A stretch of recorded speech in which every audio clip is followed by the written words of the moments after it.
the Beauty Professor, and you can find my beauty blog at beautyprofessor.net. Today I am excited to share my March skincare and beauty favorites with you. And while I have a couple new videos in the works, specifically on product procurements, I was just at the makeup show Los Angeles covering it as press, so I have some great products to share with you from that, as well as just other shopping trips. And also a tutorial in the works. In this video, I will be focusing on my favorite on heavy rotation products from this past month. Preemptively, I wanted to just mention that the foundation that I'm wearing for this particular video is a new one for me by the brand Must-Have. It's the Skinny Tint foundation. I'm wearing it in 2 shades blended together. I'll be doing a full blog post on this with swatches later, but I will say that this is a newer foundation for me, and while it's still in the testing phase, I'm really pleased with its performance and finish. And the other foundation that I wore a lot of in March that is not in this video because I just recently did a blog post is the Tom Ford Traceless Perfecting Foundation. I actually finished my entire bottle. And here, my friends, is proof, the empty, in the flesh. It is a very rare occasion when I finish an entire bottle of foundation, and this is in the shade Natural. I got it last summer. I am over the moon at the prospect of having finished something, especially a foundation, since I try so many. And so I wanted to just make quick note of it in this video. On to skincare first, as always. I'd like to mention the Lift Lab Skin Regeneration Purify and Clarify Detox Cleanser and Mask. I'm fairly certain I mentioned this in a video of the past, but I'm now on my second tube. I absolutely love this cleanser. It's frothy, it cleanses every pore, it rinses clean, and you can leave it on your skin for an extra amount of time to get kind of a mask, extra clarifying effect.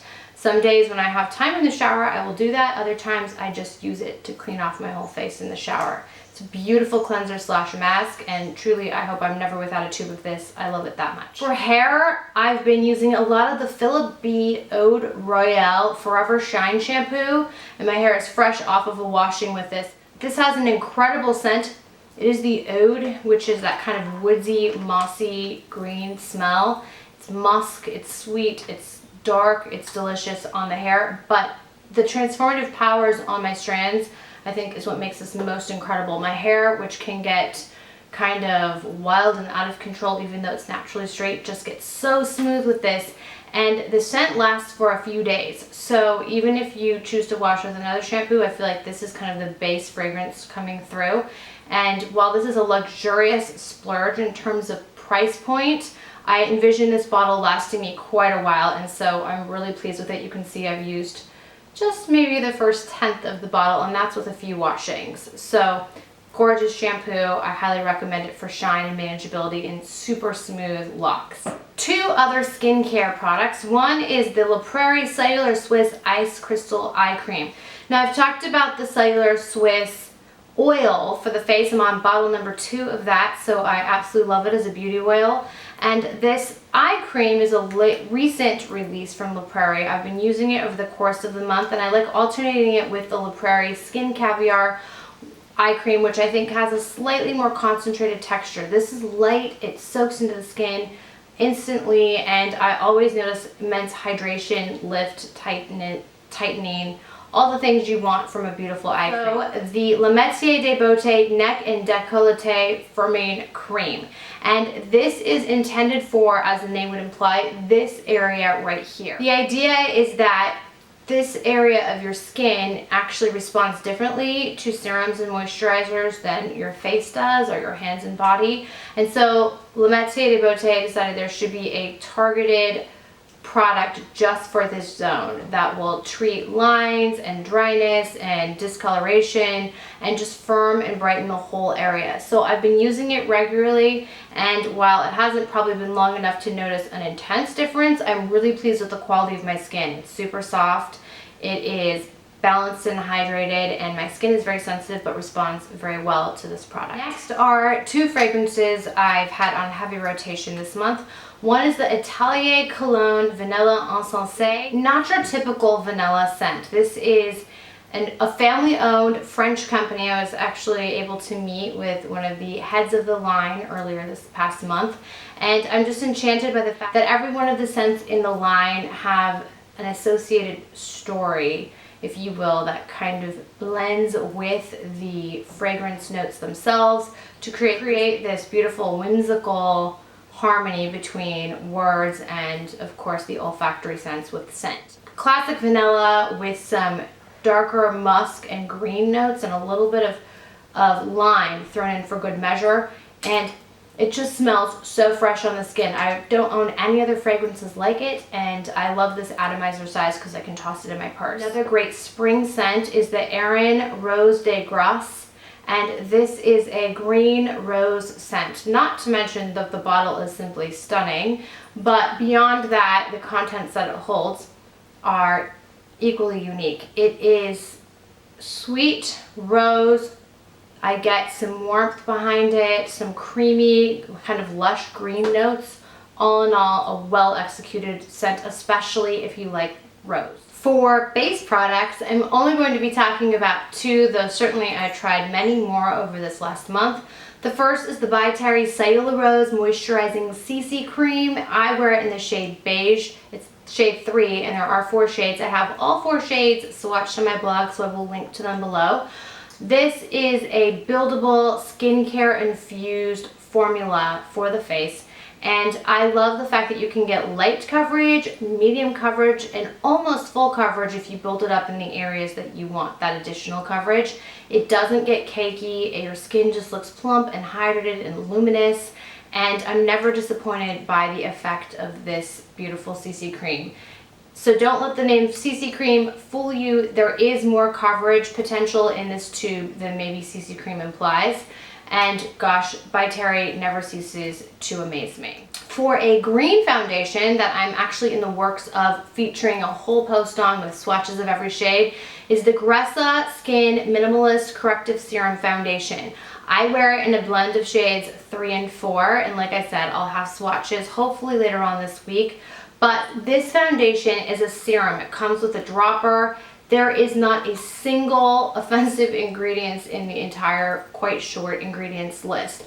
The foundation offers buildable light all the way to full coverage, and it just looks like real skin. I would liken it to the Giorgio Armani Maestro, just in terms of texture. It's light, it's airy, and it's seamless with the skin. It does have that dropper, which I think is reminiscent of Maestro, but I think that the finish is actually more beautiful. The lasting power is more substantial, and I get better coverage with this overall. So it's a win across the board, and especially if you're a green foundation enthusiast looking for clean ingredients, this is a great option. So more on this later, but I have worn it a lot this month. In terms of concealer, I've been relying upon a classic for me in my collection, and that's the Clé de Peau Beauty Classic Concealer in the shade beige. For me, I have beige and ochre, but beige is great for my skin tone right now. I've bought this a couple of years ago, and I still have a substantial amount of product, which is a testament to its concentrated performance. You only need a little bit,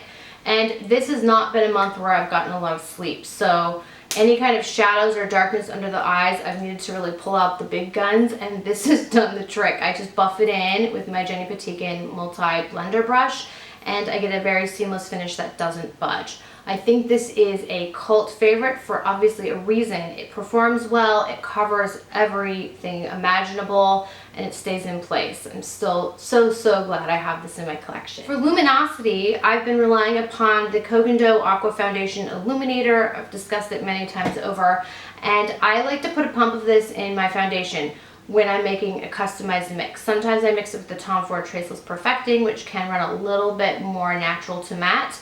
And I love that you can also tap it on top of foundation for extra radiance. I wear it in the beige shade, and I'm almost out of this bottle. I'm going to need more soon. I'm down to about here. And I can't recommend it enough. No scent, great performance, ethereal glow on the face. Speaking of ethereal glow, I have 2 other radiance products. One is combined with color, and that's the By Terry Cellular Rose Blush Glacé. This is the all over edition, new for spring 2015, and this is called Ice Dream. It is a gorgeous rose gold that just brightens the skin. You can wear it as a soft blush, a subtle contour, or bronzer, just depending on your shade in terms of the spectrum of skin tones out there. and it performs so beautifully because it just looks natural and your skin just looks naturally pretty. I highly recommend picking one of these limited edition gems up if you haven't already. This is the Clinique Chubby Stick Sculpting Highlight in the shade Hefty Highlight, which is a lovely pearly white. There's a little pink and all, just a really soft, luminous, pearly highlight. I find that the texture stays in place nicely, and I like to use it, as I am right now, blended up to the brow bone with perhaps a darker eyeshadow color, another shade I'll be talking about in this video shortly. And it's kind of a lovely transition shade because it just adds that luminosity in the brow bone zone and creates a transition that is seamless with perhaps a darker color eyeshadow. So I use it there, maybe down the bridge of my nose. It's great for kind of a midday pick-me-up. The final two products rounding out my complexion choices for this video are the NARS Dual Intensity Blush Duo in Craving and some Guerlain powder. So the NARS Craving is a classic kind of highlighter bronzer combination. Certainly this blush formula came out in a spectrum of colors, mostly in the pink, peach, and rose range. This was the most neutral of the offerings, and I gravitated towards it because I just figured it would make for a great quick face in the morning, and I'm always looking for shortcuts before work. So this, you can see I've actually used quite a bit of it. The beautiful kind of geometric embossment has worn down, but that is a great demonstration of how useful it is. So the bronze part is just that. It's kind of a beautiful bronze brown, no orange to speak of.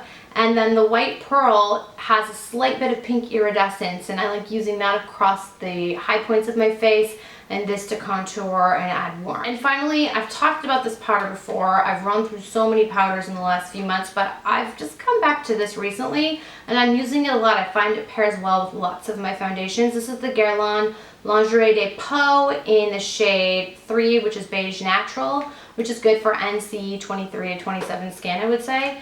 And there's just something about this powder that looks great over foundation. It sets, your skin looks natural, you don't have a powdery finish, but it does add just enough coverage to maybe build up an area where oil has broken through or you want to perfect your pores and skin overall.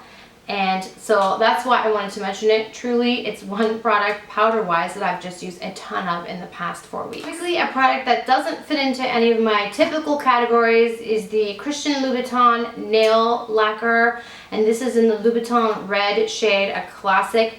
This is quite an intense little gem. The packaging is insane, and of course, when this product launched, we could see it all over social media and the internet.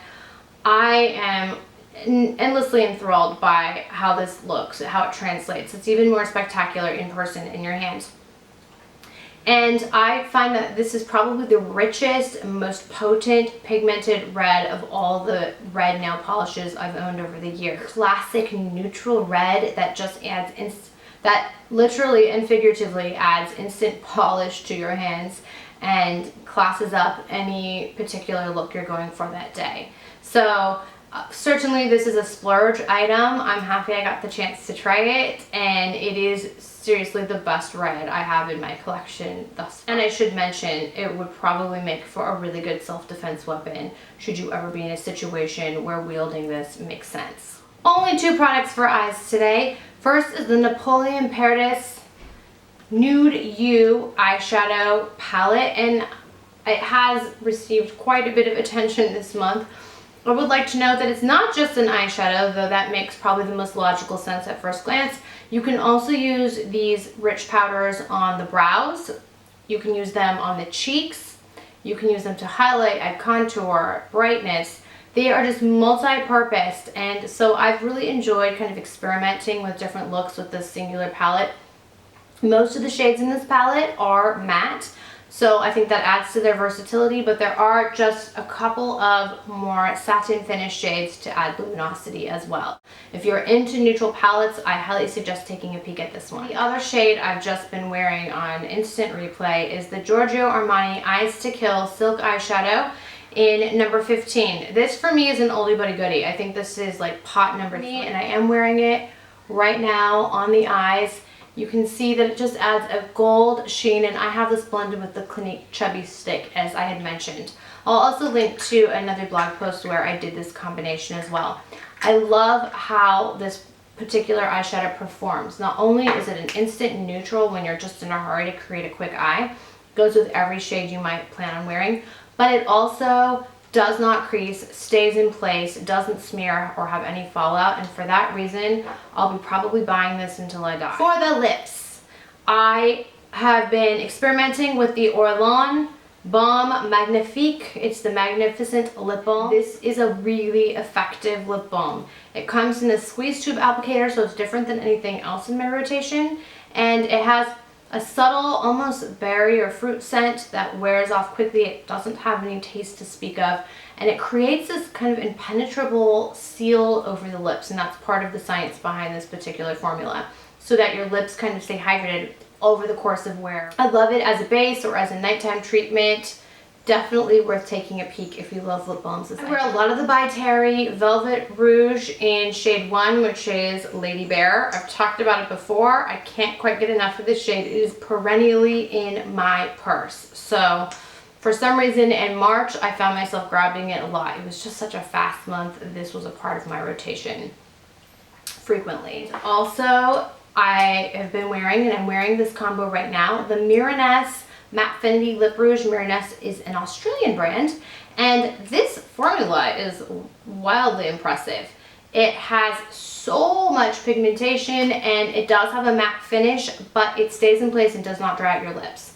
So I love the blendability, and this shade Rome is a very pretty kind of mauve-y nude that just makes your lips look more voluminous and healthy, and it's got kind of a darkness that makes it interesting. I combined it today with the Rouge Coco in Olga, which is a very pretty kind of candy baby pink. It's got some warmth to it as pinks go, and it does have a sheer but buildable texture that I think looks pretty over nudes for a little extra shine, or on its own you get kind of a mod 1960s pale pink.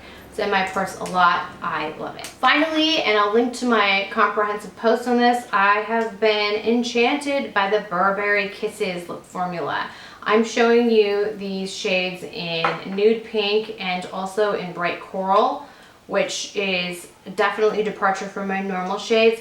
Bright coral just swatches so beautifully. It's bright, it's coral.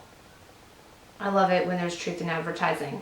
And then nude pink is just that. It's a nude pink. It is a little more sheer, and so you can build it up. I love wearing it with a kind of nude lip liner, but it creates that my lips but better effect. And both of these and all of the Burberry Kisses have no fragrance. They are hydrating, long-lasting, just really versatile, light textured lip color. I wholeheartedly recommend them. And so concludes my March favorites. As aforementioned, I have many video ideas in the works right now. I'm looking forward to sharing a tutorial with you, as well as just another product overview of some new products in my life. I hope you enjoyed this discussion. I'd love to hear your thoughts and experiences with these particular products. I welcome your questions and your comments, and thank you so much for watching. As always, don't forget to visit me at Beauty Professor, which can be found at beautyprofessor.net. Take care.